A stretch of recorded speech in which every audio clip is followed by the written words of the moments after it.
Profeta Jonas, capítulo 1, do verso 1 em diante. Irmãos, o tema para essa mensagem é: qual a sua resposta para Deus? Diz para o irmão que está ao teu lado, qual a sua resposta para Deus? Aleluia. Jonas capítulo 1, verso 1, diz assim: certo dia o Senhor Deus disse a Jonas, filho de Amitai: apronta-se, vá à grande cidade de Nínive e grite contra ela, porque a maldade daquela gente chegou aos meus ouvidos. Jonas se aprontou, mas fugiu do Senhor, indo na direção contrária. Só até aí, irmãos. Só até aí. Jonas deu uma resposta para Deus, não deu? Deus, ele estabelece a vontade dele. Jonas é um profeta de Deus, amém? Jonas é a igreja, amém? Diz assim: eu sou Jonas. Então nós somos a igreja, nós somos Jonas ouvindo a voz de Deus, ouvindo a direção, ouvindo o que Deus quer para esse tempo e para essa geração, amém? Então Deus diz para Jonas: Jonas, se apronte, se prepare, se arrume e vá para uma missão. Como igreja, você vai pregar em Nínive, você vai anunciar o evangelho em Nínive, você vai estabelecer o reino de Deus em Nínive, você vai ser a igreja em Nínive. Um propósito do céu, um projeto do céu para a vida de Jonas. Mas Jonas dá uma resposta para Deus. Qual foi a resposta que Jonas deu para Deus? Ele pega um navio com sentido ao contrário de Nínive, e a Bíblia diz, é bem claro em nos dizer, que ele foge da presença de... Ele foge da presença de Deus. Essa é a resposta que Jonas dá para Deus. Pastor, mas o que isso tem a ver comigo? Primeiro passo, irmãos, talvez Jonas, nesse tempo, diante de alguns de nós, ele esteja um passo à frente. Tem muita gente que ainda já não consegue nem ouvir a direção de Deus, nem ouvir o querer, a vontade de Deus. Então o primeiro passo, a gente precisa nos alinhar para ter esse relacionamento de entender e ouvir a vontade dos céus para a minha vida. Porque, irmãos, ninguém, nenhum de nós, nem eu e nem vocês, ninguém nasceu sem um propósito dos céus. Se na corrida da vida, quando o pai e a mãe de vocês se relacionaram sexualmente, você venceu aquela guerra chegando e sendo campeão para nascer, você entenda que você nasceu com um propósito de vida. A Bíblia diz que antes de você nascer, você já foi eleito, Ele já te fez nele. Então ninguém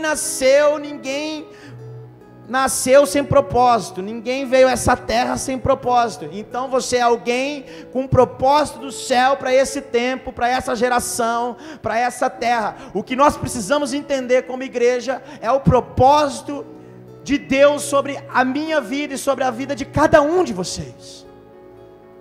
Talvez a minha é em Nínive, talvez a sua é ir no Japão, talvez a sua é converter a uma pessoa dentro do seu trabalho, talvez é você converter o seu filho, ou trazer seu filho, ou colocou os seus pais, eu não sei, irmãos, mas que eu sei que você nasceu com um propósito do céu para essa terra, isso eu sei. Ninguém nasceu sem propósito, e Deus está chacoalhando. Eu tenho orado muito a Deus, eu tenho pedido muito para Deus, Deus nos dá a direção.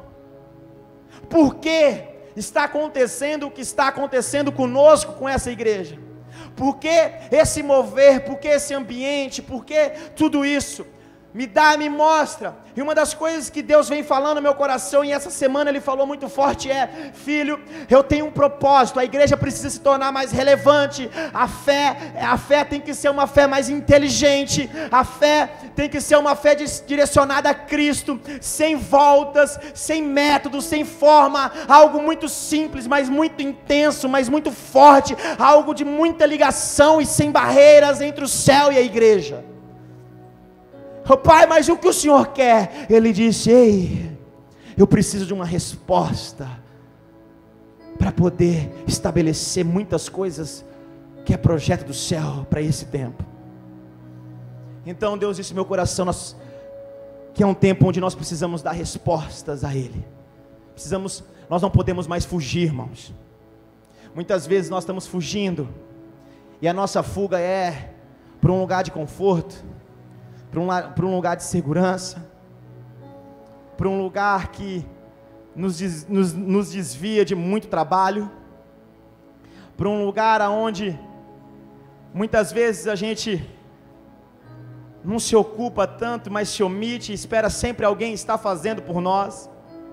Não é um tempo de esperar alguém fazer por nós, é um tempo de a gente fazer aquilo que nós somos chamados para fazer. Não é mais um tempo da gente esperar mais uma igreja se levantar, não é mais um tempo de esperar mais um bispo, mais um pastor se levantar. Chegou um tempo da gente pastorear a nossa casa, pastorear o nosso trabalho, pastorear a nossa família. Chegou um tempo da gente ser a igreja relevante fora da igreja. Chegou um tempo da gente gerar ambientes de glória em qualquer lugar onde a gente entrar. Chegou um tempo da gente dar resposta para a população, para a cidade, para todos. A igreja não pode ser mais um ponto de interrogação, ela tem que ser uma resposta nítida. Nós temos que dar uma resposta para o céu. Nós não podemos mais fugir, irmãos. Por muito tempo nós estamos fugindo, sabe por quê? Fugindo daquilo que Deus quer, porque muitas vezes o que Deus quer é uma cruz sobre os nossos ombros, e renunciar a nós mesmos, e seguir o caminho do bom pastor. Mas como é que nós fugimos disso? Quando nós corremos para as bênçãos, corremos por aquilo que Jesus pode fazer, pelos milagres. Nós estamos fugindo da vontade do Pai, nós estamos pegando um caminho, um sentido longe dEle. Você está me entendendo? Nós estamos deixando de ser alguém sarado, que eu sou esse Jonas sarado, que vou em Nínive, um exemplo, tá, Davi, que vou em Nínive gerar cura, mas eu prefiro me tornar doente e fugir, sempre doente, sempre na fuga, sempre me escondendo dentro do porão do navio, sempre me ocultando das verdades do céu, sempre me ocultando, sempre criando as minhas verdades e deixando de viver as verdades do reino. Essa é a realidade que muitas vezes como igreja nós estamos vivendo. Nós não estamos dando uma resposta para o céu, sempre querendo algo para nós e deixando os propósitos dos céus de lado. Irmãos, é um tempo de entendimento, é um tempo que eu preciso dizer para Ele: Pai, me usa, me usa. Olha só, irmãos, eu vou dar um exemplo para que possa ficar bem claro isso que eu quero dizer para vocês. João Batista, ele anunciou a vinda de Cristo. Olha o que o Senhor disse no meu coração essa tarde. Olha só, João Batista, ele anunciou: eis aí o Cordeiro, o Filho, o bendito, o enviado de Deus. Ele anuncia quem? Cristo.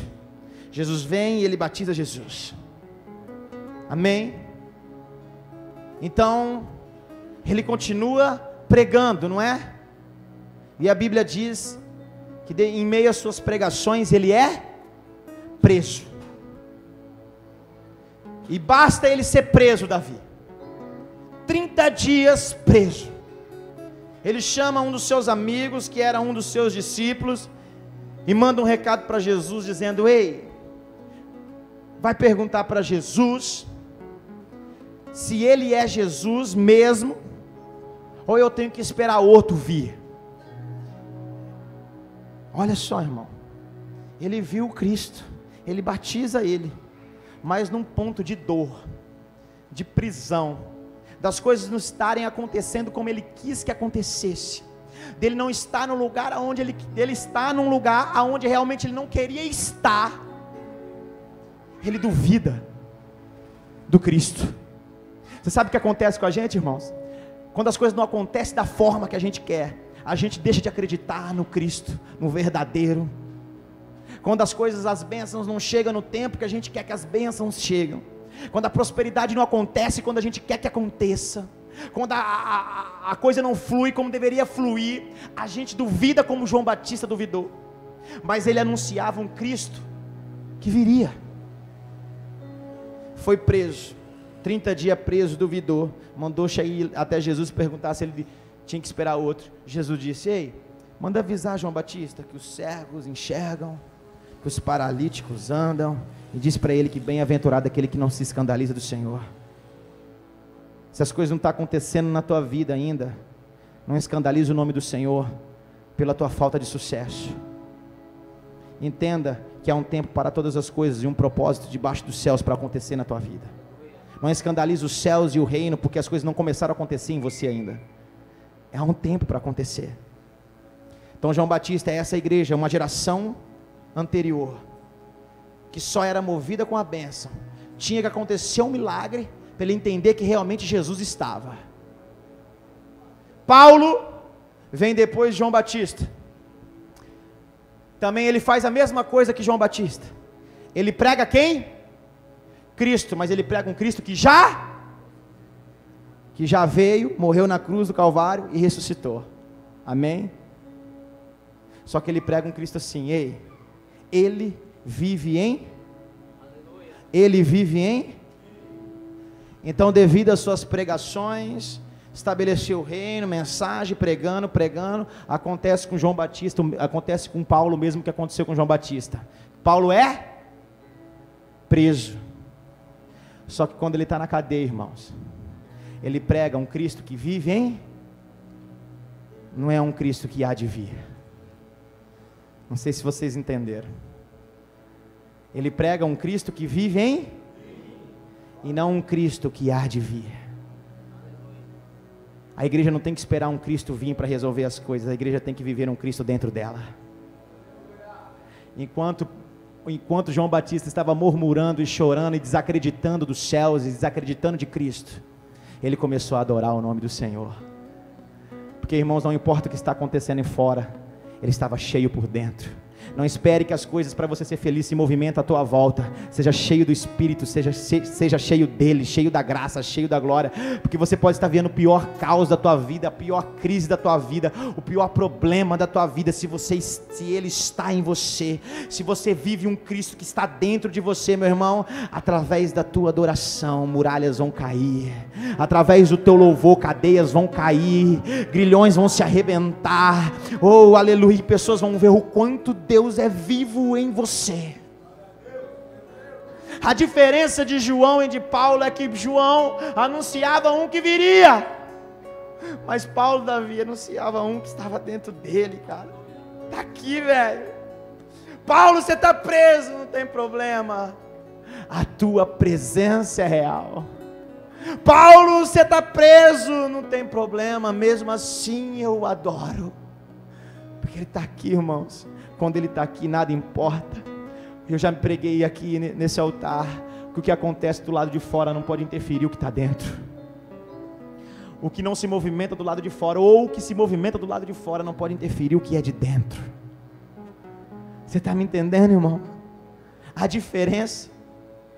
Olha a diferença. Você sabe qual foi a resposta de João Batista? Uma resposta negativa. Quando ele tinha que dar uma resposta de uma igreja sarada, de uma igreja que amava a Deus acima de todas as coisas, independente da circunstância que ela vivia, em qual tempo que ela vivia, ela murmurou e desacreditou no Senhor Jesus. Amados, muitas vezes nós temos provas de que Cristo é vivo no nosso meio, mas basta uma dificuldade, a gente desacredita do céu, a gente desacredita do amado, e a gente vem perguntar se realmente Ele está. Muitas vezes a gente é João Batista, uma resposta negativa, uma resposta péssima diante do céu. É esse tipo de resposta que nós não podemos dar mais. É esse tipo de resposta que nós não podemos dar mais. Eu não sou movido pelas coisas que acontecem do lado de fora, eu sou movido por aquilo que está dentro de mim. Eu não sou movido pelas bênçãos que eu vou ter, eu sou movido pelos céus em mim. Desde o princípio foi assim, Ele me fez e entrou dentro de mim, Ele colocou o céu dentro de mim, então eu tenho que estar satisfeito com o céu, meu irmão. É só uma questão de tempo. Só adore, que as suas lutas vão virar vitória, que os seus problemas vão ser testemunhos para você contar. Não se preocupe, meu irmão. Quanto maior é a tua batalha, quanto maior é a tua crise, quanto maior é a tua luta, é só uma questão de tempo para Ele te colocar no alto e dizer: ei, o seu sucesso faz parte do meu sucesso, você nasceu para ser luz. A Bíblia diz que Deus é um Deus dos altos montes, Ele é um Deus dos altos montes. Se você serve o Deus dos altos montes, o lugar mais alto é para você também. Então não se preocupe, irmão, não pare, não desanime, não enfraqueça a tua fé, por causa dos momentos que está acontecendo, das crises, dos problemas, dos caos. Quem veio roubar, matar e destruir é Satanás, meu irmão. Mas a derrota dele já foi decretada. Ele nasceu para ser derrotado. Você nasceu para ser mais do que vencedor. Aleluia. Então não deixe, irmãos, não deixe de dar uma resposta positiva essa noite. Não deixe que os problemas te parem. Deus está te chamando para um projeto do céu, para um propósito do céu. Deus está ativando a tua fé, Deus está mexendo com a tua casa. Deus está, irmãos, eu não sei com o que o Senhor está falando, Ele está te queimando por dentro. Há um novo tempo sobre a tua vida. Deixa o Senhor te pegar, deixa Ele te usar. Fala: Senhor, aonde o Senhor quer que eu vá? O que o Senhor quer que eu faça? Qual é a direção que o Senhor quer que eu tome? Eu quero andar pelo Senhor, eu quero fazer a tua vontade. Ei, vão dizer para você: ser crente é difícil. Ser crente é andar por um caminho estreito e apertado. Ser crente é parar numa prisão como Paulo. Ser crente é ir para Nínive pregar no meio de loucos e doidos. Ser crente é a pior coisa do mundo. Ei, o que as pessoas vão dizer, o que elas têm para contar, é só que elas viram para o lado de fora. Elas nunca viveram o que você viveu por dentro. As coisas espirituais vai ser discernido em espírito, irmãos. As coisas loucas para confundir os sábios, Deus pega quem não é, irmãos, para confundir os que são. Ele faz ser aquele que não é, que não tem nem estilo para ser, nem jeito para ser. É esse que Deus está trabalhando, é esse que Deus está levantando. Qual é a tua resposta para Deus, irmãos? Deus está te fazendo uma pergunta essa noite: qual é a tua resposta para mim? Deus está te chamando para um projeto dos céus. Vamos ganhar Nínive, vamos ganhar Araçatuba, vamos ganhar nossas famílias, vamos trazer pessoas para o reino, vamos trazer as ovelhas, os pródigos, as prostitutas, os órfãos, os homossexuais, todos, vamos trazer para perto de nós, vamos mostrar que aqui todo mundo senta na mesa. Nós estamos sendo convidados a um tempo que Jesus está dizendo assim, que Deus está dizendo para nós: ei, é um tempo de ir para Nínive. Você sabe que Nínive não está muito longe, irmão. Nínive está dessa porta para fora. Nínive está no seu trabalho, Nínive está na sua escola, Nínive está do seu, às vezes um amigo seu é de Nínive. Qual é a tua resposta como igreja para essa terra? Qual é a tua resposta como igreja para esse tempo? Jesus, ele é convidado para ir jantar na casa dos fariseus, aleluia, dos fariseus. Ele é convidado para ir jantar na casa dos fariseus, então ele vai. E quando ele chega lá, irmãos, todos os fariseus estavam esperando, uma expectativa para ver o que Jesus iria fazer. Qual era a atitude dele?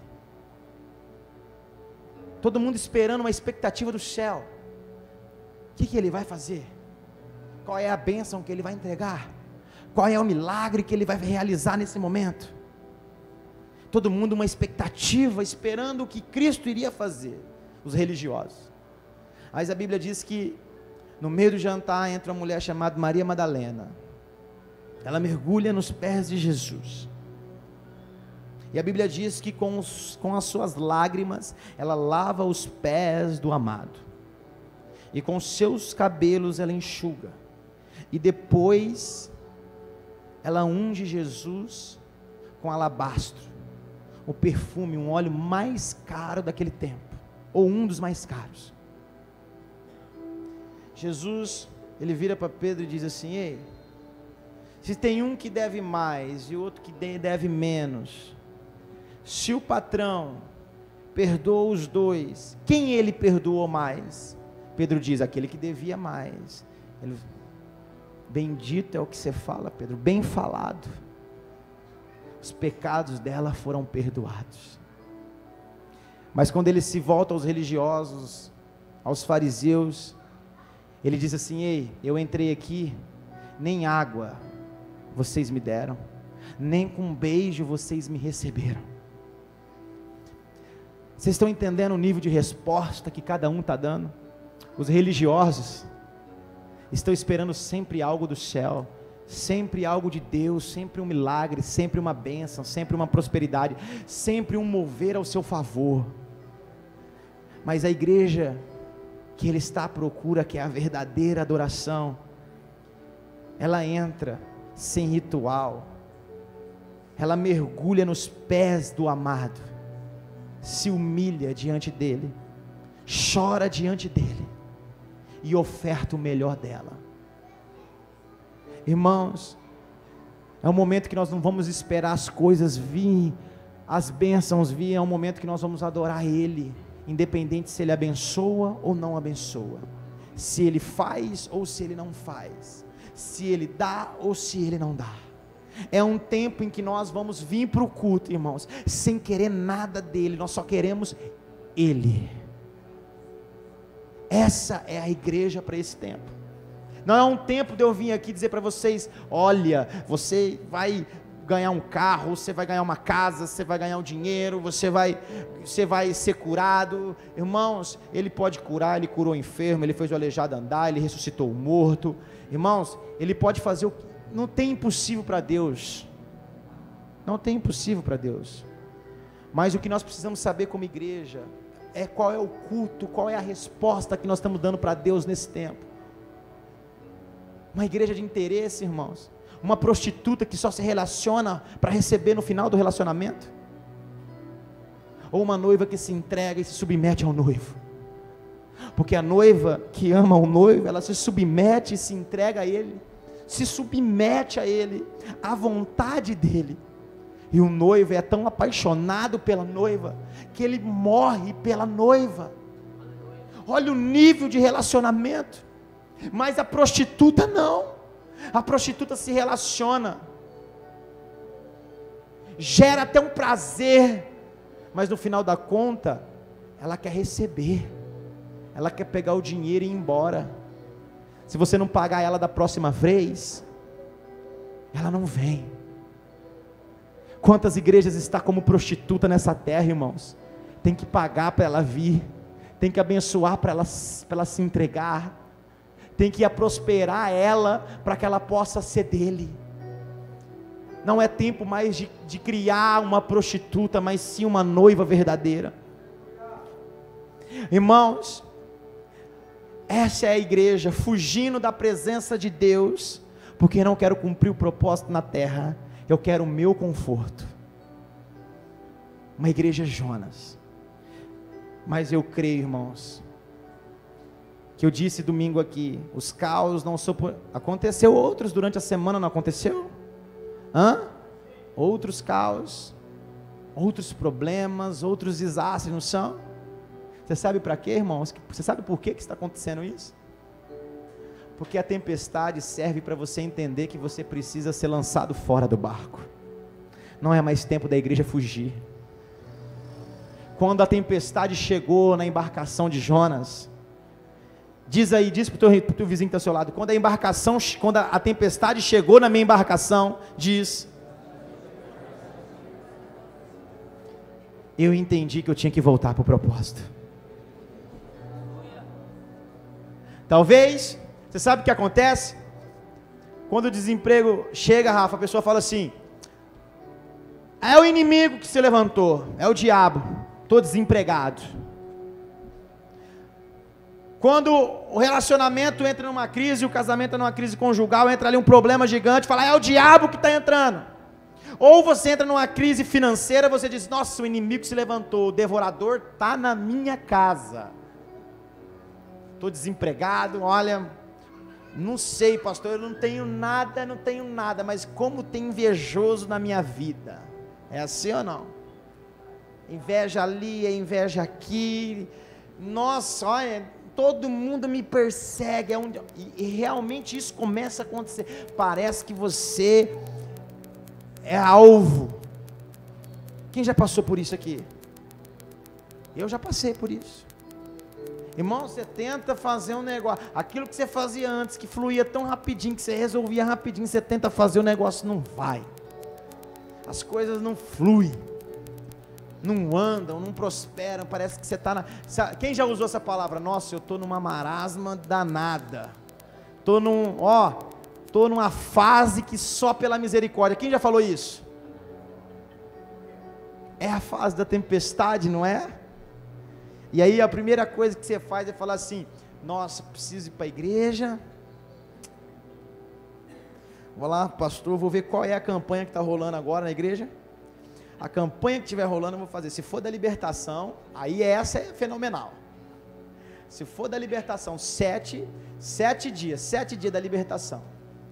Se for da essa, mas não esquece do envelope, irmão. Se não trouxer um envelope, você não é liberto. Envelope de ouro. Se você não trouxer um envelope de ouro, você não é liberto. Então você procura, sabe? Por que você quer, irmãos? Realmente, você está indo de novo para distante. E sempre a tempestade no teu barco. Sempre a tempestade no teu barco. Irmãos, eu vou dizer para você, nem tudo é o diabo na tua vida. Nem toda tempestade é o inimigo.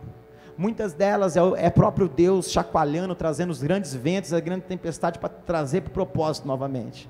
Você só precisa entender, sacudir a poeira, sair do fundo do porão, subir, ser crente de identidade. Assumir o que falta, irmãos, muitas vezes a gente assumir nossas responsabilidades. Muitas vezes como crente os problemas acontecem, a tempestade chega, o que a gente faz? O que aconteceu naquele tempo, lá no barco de Jonas, no navio? Vamos tirar a sorte, para ver quem que é o problema aqui. Irmãos, Jonas não poderia nem esperar tirar a sorte. Você sabe qual que é o maior erro do crente? Quando o problema chega, a crise chega, a gente põe a culpa no irmão do lado, a gente põe a culpa na igreja, a gente põe a culpa no pastor. Aí o problema conjugal, você já vai atender um casal, você escuta o casal. Aí o casal fala assim, tá. Você ouve o marido, o problema é a mulher é o trem. Aí você vai ouvir a mulher, você fica com raiva do marido. Aí daqui a pouco, se você não estiver bem preparado emocionalmente, você não sabe de quem que você está com raiva mais. Porque os dois é culpado. Não é? E ninguém assume a responsabilidade de dizer assim, eu sou o culpado, o erro está em mim. Porque, irmãos, a tempestade só vai cessar no momento que você assumir a tua responsabilidade diante dos seus erros. É essa igreja que Deus está levantando, é essa resposta que nós precisamos dar. Não é mais tempo de culpar pessoas, de culpar o governo, de culpar o vereador, de culpar o prefeito, de culpar o pastor, de culpar o marido, de culpar a esposa. É um tempo de a gente assumir responsabilidades. Sair da caverna, do esconderijo, da fuga, subir lá no meio de todos, no público, e dizer assim: eu sirvo o Deus de Israel, eu tenho um propósito na minha vida, eu tenho um chamado dele. Até hoje eu andei fugitivo, eu andei em fuga, eu não estou fazendo aquilo que eu fui chamado para fazer, eu fui levantado como um homem de Deus, como uma mulher de Deus não tenho sido, então eu estou em fuga. Por isso que a minha casa está em tempestade, meus filhos estão do jeito que está, por isso que o meu casamento está andando na merda, por isso que eu estou indo para pior. É porque eu estou fora do caminho, mas chegou um tempo de eu voltar para o propósito. Me lance no mar. Precisa ser homem e mulher de verdade para tomar essa posição. É essa a realidade, irmãos. É essa a resposta que nós precisamos dar a Deus. É esse tipo de homem. Você sabe por quê? Porque uma das coisas que eu perguntei para Deus, o Senhor sabendo de todas as coisas, você que escolheu esse camarada para ir lá e pregar em Nínive? Porque Deus sabia que no ponto certo, ele ia reconhecer os erros e ia pedir para ser lançado no mar. A mesma pergunta que eu fiz a respeito de Jonas, eu fiz a respeito de Sansão. Deus, por que o Senhor escolheu Sansão? O Senhor ungiu ele como nazireu. Por que o Senhor quis ele? Se o Senhor sabia que o tempo inteiro ele ia tocar no cadáver, que ele ia se envolver com uma mulher, filha de um filisteu, que ele ia se envolver com uma prostituta, que ele ia contar o segredo que ele tinha com o céu, por que o Senhor escolheu? Porque na hora certa, filho, eu sabia que ele ia dar uma resposta para mim. E a resposta foi: morra eu, para que o seu propósito se cumpra. Irmãos, só vive quem morre. Só há vida depois da cruz. Só há vida quem reconhece a cruz. Esse é o tempo, irmão. Essa é a resposta que nós precisamos dar. Nós, irmãos, precisamos como igreja movimentar o céu na terra. Nós precisamos unir o céu e a terra. Mas como? dando respostas. Precisamos dar respostas, precisamos deixar de ser crentes camuflados, escondidos, fazendo fugas. Precisamos nos apresentar e saber: realmente eu sou tudo isso que vocês viram que eu fui lá atrás, mas eu estou disposto hoje a ser lançado no mar. Você sabe que Jonas foi, irmão? Batizado e nasceu de novo. O que você precisa é mergulhar. A Bíblia diz que ele é jogado no mar, e por 3 dias e 3 noites, ele fica dentro de uma baleia, lá, e você vê ele fazendo uma oração no capítulo 2, clamando, mas ele diz assim: na pior fase, na minha pior crise, nesse pior deserto, o Senhor ouviu a minha oração. Após 3 dias, ele é lançado numa praia, e Deus fala para ele de novo: vai a Nínive pregar a minha palavra. E ele foi. Sabe que o engraçado, irmãos, é que a gente precisa passar por grandes crises e grandes desertos. Às vezes o deserto é para durar 40 dias, dura 40 anos, porque a gente não entende o céu na nossa vida. Conhecereis a verdade. Se você discernir a verdade do céu, você não vai passar por tantas coisas que você está passando. Tem tempestade que não era para durar tanto, irmãos. Tem deserto que não era para durar tanto. É um tempo, sabe por quê? Porque você sabe por que tanto? Sabe por que está demorando tanto o deserto? Porque está demorando tanta resposta. Sabe por que está demorando tanta tempestade? Porque está demorando a resposta. Qual é a tua resposta para Deus essa noite, irmão? Qual é a tua resposta para Deus? Qual é a tua resposta? Não seja um João Batista, mas seja um Paulo que prega um Deus que está dentro de vós. Não importa a circunstância, irmão. A Bíblia diz, os estudiosos dizem que João ficou preso de 30 a 40 dias e depois foi morto. Mas Paulo não chegou a passar uma noite na cadeia, sabe por quê? Porque ele carregava algo diferente dentro dele. Ele não pregava algo que viria, ele pregava algo que vivia nele. Ele vive em mim. E essa é a diferença. Não é uma igreja que prega um Deus que é super-herói, que vai vir resolver os teus problemas. Eu não quero dizer que você também se tornando crente, você está livre dos problemas, não. Vai viver os mesmos problemas que aqueles que não são crentes vivem. Vai viver as mesmas dificuldades que aqueles que são crentes, que não são crentes vivem. Só que a questão é o seguinte: o teu louvor faz uma cadeia cair, irmão. O teu louvor, a tua adoração faz muralhas serem arrancadas. A tua fé faz montanha ser removida de lugar. Porque o que você carrega é diferente do que qualquer outra coisa que outros carregam lá fora. Chegou um tempo de a gente dar uma resposta para o céu, irmão. A gente não é mais tempo de ouvir o céu falar, mas sim de responder o céu. Não é mais tempo de esperar um milagre. Cadê o milagre? O que Jesus vai fazer? Não, é um tempo da gente dar uma resposta. É um tempo da gente falar: Senhor, me jogue nas águas. Eu sei que eu errei. Irmãos, olha para o ladrão da cruz. Um colocou toda a responsabilidade em Jesus, de ser liberto, de ser salvo. Um ladrão, eu já ministrei isso aqui.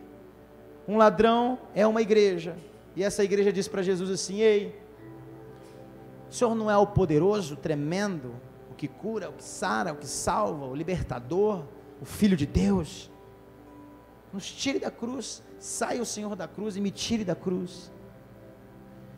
A outra igreja, a igreja do entendimento, irmão, não é santa, porque era ladrão também. Os dois eram ladrão, os dois tinham a mesma culpa. Você pode carregar a culpa que o outro carrega, você pode ter o mesmo pecado que o outro carrega, mas o teu conhecimento te livra da morte dele. Por isso que conhecerás a verdade vos... Porque o conhecimento que você adquire te livra do caminho dele.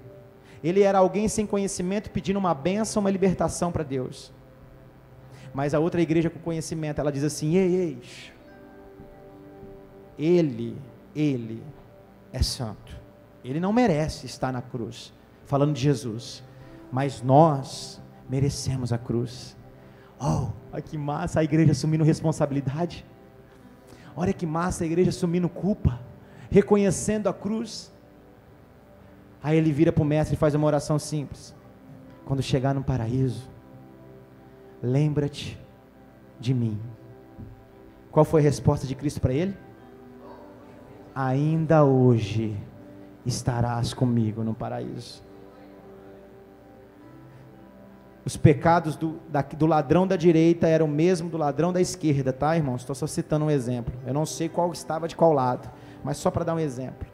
Mas o da esquerda assumiu responsabilidades, assumiu culpas, reconheceu os seus pecados.